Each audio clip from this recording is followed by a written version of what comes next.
Live from our 7 Tasmania studios, your nightly news with Kim Miller begins now. The Devonport mother has shared her distressing birthing ordeal after being refused the option of having her baby at the Launceston General Hospital. The mother of 3 was told her pregnancy was not high risk enough and had no option but to give birth in Burnie. 6 days old, little Clover is cosy and relaxed, huddled in her mother's arms. But for mum of 3, DEMELZA Murphy, the pregnancy and delivery was anything but. The whole process has been a bit of a mess. Early into her pregnancy, she put an application in to have her birth in Launceston, but at 30 weeks she found out she'd been denied, even though she had a history of post-pregnancy high blood pressure. Pretty much what he sort of said was that I wasn't high risk enough and that I'd need to get a proper referral from a doctor to go there. If I had known that I was getting denied from Launceston at an earlier stage, I could have organised like a home birth. To make matters worse, staff hadn't booked her in at the Northwest Private Hospital. If we hadn't been booked in, I guess they could have turned us away. You know, it was a busy night. And after being rushed to hospital in an ambulance, DEMELZA didn't feel adequately cared for during the birth. My partner had to keep ringing the bell. They wouldn't listen. I was saying, I'm ready to push, it's coming. And she just kept walking off. This is just one of many experiences that we're hearing from our members, that they're hearing from people in the community who are missing out on having their maternity services delivered where they want them to be. The union is calling for all women on the Northwest to have options. We believe that parents should have a choice when it comes to which service they want to use, and if they want to go to the LGH and they live in the Devonport area, that's the commitment that the government gave them, and that should be honoured. The Health Department says the Launceston General Hospital is ensuring that referral pathways are reinforced to enable women with low-risk pregnancies in the Northwest to be able to choose the LGH. LETITIA, WALLACE, 7 Tasmania News. Tasmanians are rallying to save our tourism industry with the first flights from Hobart touching down on King and Flinders Islands. And in less than an hour's time, a second round of travel vouchers will also open after many missed out on the first. The list is short but sweet. Swing into King or fly into Flinders. The diving and the coast and the people, to be honest. Waiting on the tarmac, Hobart's first regular passenger flight to Whitemark. More than 1,000 have already booked a Bass Strait getaway. This has certainly been an absolute bonanza for us to come down here and be able to start this service from Hobart. The flights will be trialled for 18 weeks, and there are 2 other islands the Premier has his eyes on. Now, we've been working closely together on the New Zealand option in terms of the upgrade that's required here for the international terminal. He's confident of an outcome in coming weeks. A border update is also expected this week. From the Premier's State of the State address. In coming days, I'm hoping to have to be able to provide more clarity in terms of what that actually looks like as we head towards the end of October.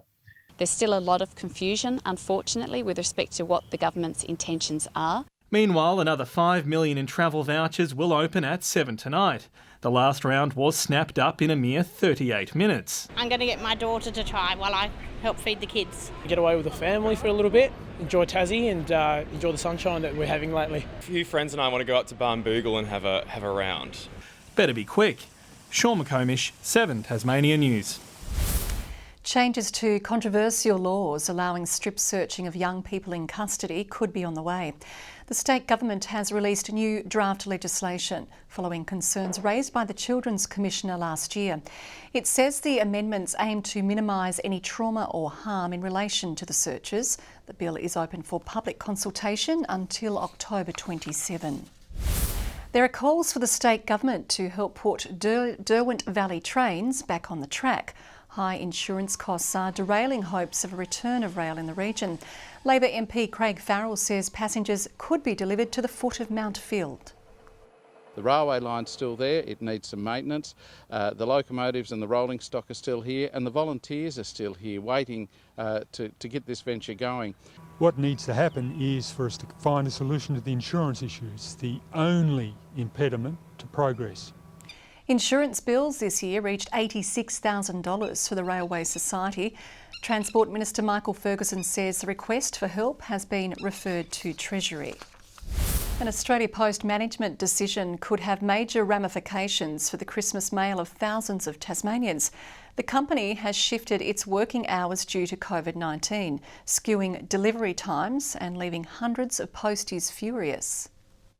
They're seen zipping around the suburbs, forever racing against the clock, but currently posties feel time is not on their side. Majority of people are now buying online, so it's going to be a lot harder to get all the parcels delivered on time. Once a 6 a.m. start time, now replaced by a new plan. Start and finish the day 3 hours later. They're not always getting the work completed and they're disappointed that they can't give their customers the best service ever.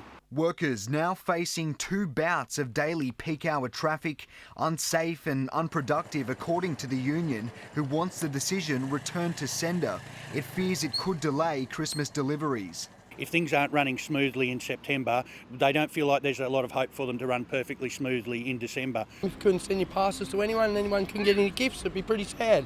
The union says hundreds of postal workers have been impacted with only weeks' notice. They're feeling very beaten down. There's lots of mental health issues. This on a day when Australia Post was happy to spruik its newest partnership with Beyond Blue.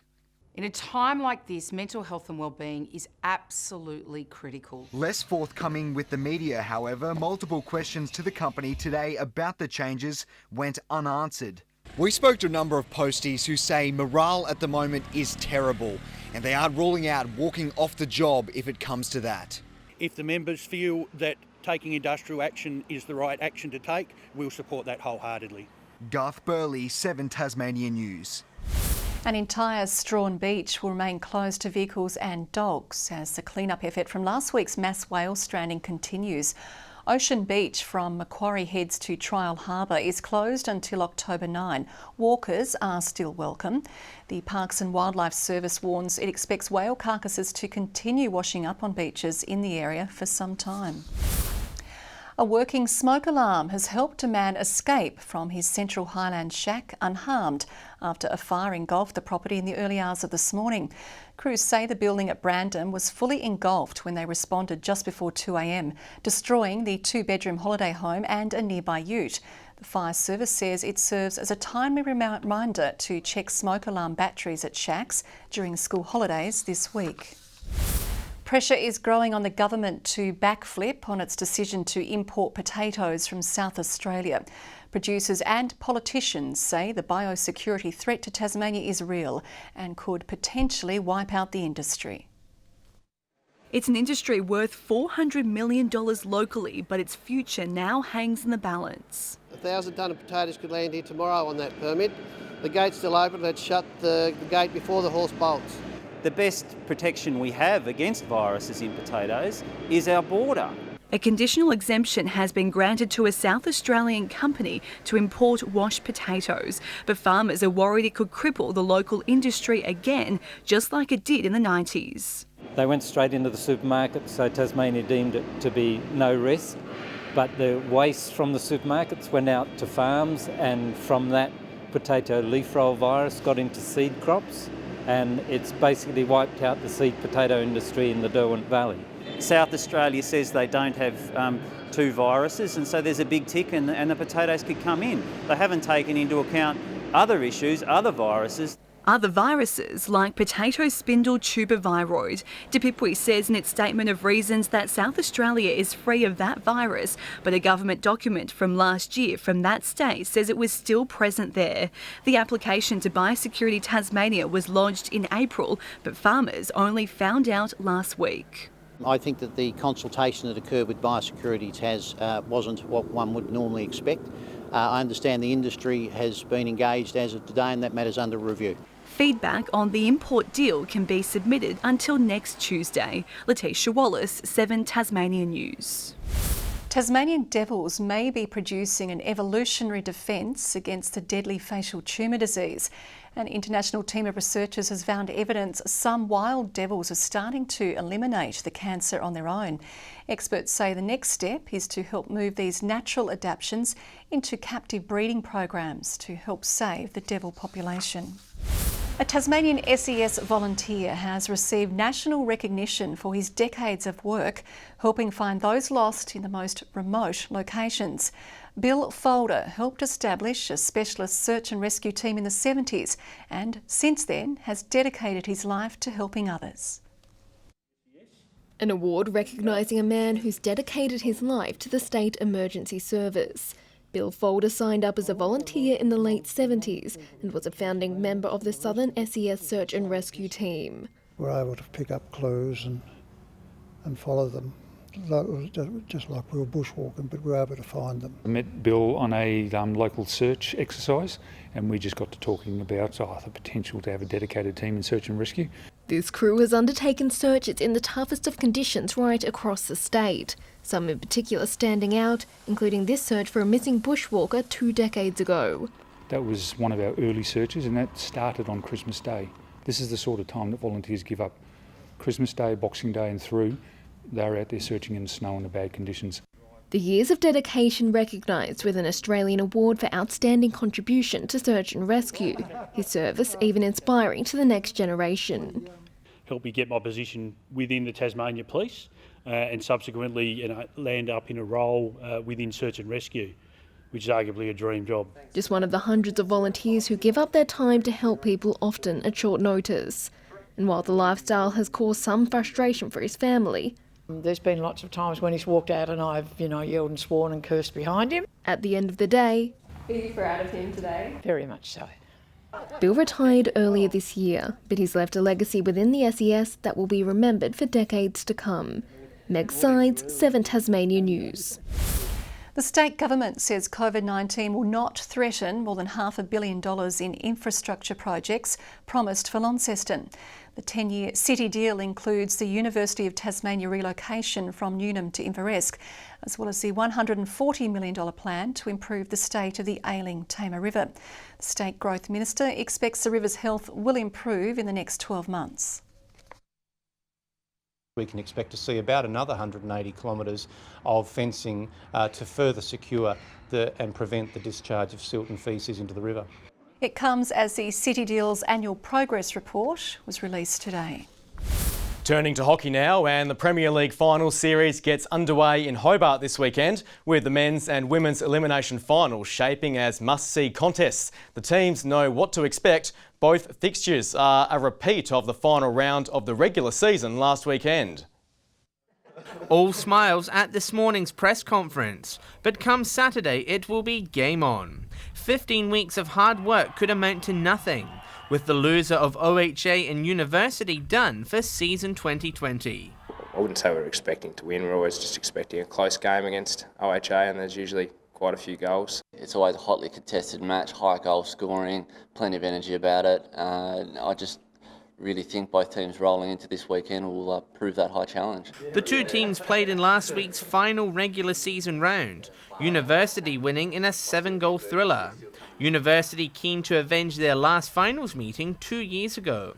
The last time we played them in a final was in the grand final in 2018 and they knocked us off, so we owe them one from that, I think. In the women's, Diamondbacks and Derwent face off on Saturday in a sudden death shootout. They also played each other last week, with Diamondbacks coming away with the win. We've started to really mesh well together, and the backs, midfields and strikers are all starting to really work together and just really connect. Derwent not deterred by last week's result, backing their youth to succeed. We do have a young squad, but super quick, super skillful squad. It's just really about us taking our chances in the circle. And it's grand final time in the Greater Northern League this weekend. Both matches a repeat of last year. City Marians host West Devonport in the women's decider, while South Launceston and Burnie will play in the men's. John Hunt, 7 Tasmania News. After a long wait, the Tasmanian Christmas Carnival schedule has been released, with organisers confident they'll be able to host interstate competitors. Coronavirus restrictions have forced changes to this year's running order, with the Hobart Bikes and Spikes leg moving to a new date. After being stuck on their marks this year, Tasmania's top runners and cyclists are ready to go this summer. We've had a few road races that have started already, but there's something about the thrill of the track that just competing on the road can't compete with. The historic Christmas Carnival series has been cleared to proceed. Organisers also confident it will feature interstate athletes. We'll just have to work with what the rules are of the day. As they're currently written, we'll be able to welcome people from all over Australia, so we don't see it as a problem. However, the calendar will look significantly different this year. Coronavirus forcing the organisers of the Latrobe and Devonport legs to sit out. Rosebery will take its traditional place as the season opener on December 19. Hobart's Bikes and Spikes event, however, will be held earlier than usual on December 27, while a running meet in Penguin and a cycling meet in Georgetown will fill in the traditional Devonport dates. Burnie's historic New Year's Eve Classic is locked in, with the season to finish in St Helens on January 16. Hobart's club looking forward to the more attractive time slot for its 40th anniversary. We're usually the last Sunday. People in Hobart don't make their minds up what to do the last minute, as you know. And now they've got an opportunity. You know, we're just after Boxing Day. Competitors are already eyeing off this year's prizes. I'd really love to win one of the wheel races this year, so if I can compete in every carnival, I've got a shot at winning the wheel race in any one. John Hunt, 7 Tasmania News. Good evening, Bruny Island, Dunalley and Hobart our top today with 19, Launceston 15, bit cooler for Burnie and Devonport 13 the maximum. Strawn, Grove and Friendly Beaches 18, Bushy Parks and Helens and the Islands 17. It was a cloudy day right across the state today with a few showers over the north, top fall 7 millimetres at Mount Barrow. Mid to high cloud covers much of the southeast of the country and southeast Queensland. Low-level cloud over southern WA. Some isolated thunderstorms over the Northern Territory developed later today. Tomorrow, the high over New South Wales extends a weak ridge over Tasmania. However, a cold front will be right on our western border by day's end. A trough sits over the mainland. Winds west-northwesterly reaching 20 to 30 knots and up to 35 knots over the southwest. Swells to 4.5 metres. Gale warning has been issued in the southwest from Southeast Cape to Low Rocky Point, a strong wind warning for remaining waters between Tasman Island and Stanley, and also from Cape Portland to Wineglass Bay. We have a minor flood warning for the North Esk River. Into tomorrow we go. Becoming windy and partly cloudy for Hobart, 17 the top, 16 for Cygnet and New Norfolk with early showers clearing. Launceston partly cloudy and 16, 15 the high for Devonport, Campbelltown 16 degrees. Burnie a top of 15 and partly cloudy, showery for Strawn and Smithton. And in the east tomorrow, St Helens a top of 17 and partly cloudy, same for Swansea, 16 the high for Fingal. On Friday, mainly fine over the east and south, showers over the west and central areas, moving over the north later. Rain on Saturday with fresh gusty northwesterlies turning southwesterly in the afternoon. Hobart 20 degrees, but 6 degrees colder on Sunday as rain continues statewide. A possible shower for Perth tomorrow, sunny in Adelaide and Melbourne, a bit of wind picking up in Melbourne later in the day, an early shower clearing from Canberra and Sydney, 28 and a possible shower for Brisbane. Now look at these current conditions very quickly. We've got to finish the news right now. Kim has to get out and get her travel vouchers. Look, if you don't get them, Kim, I'll sell you mine from last round. Oh, Murph, you can't do that. Don't listen to him. You cannot sell your voucher. But I do have to go because I've got to get mine. Good night.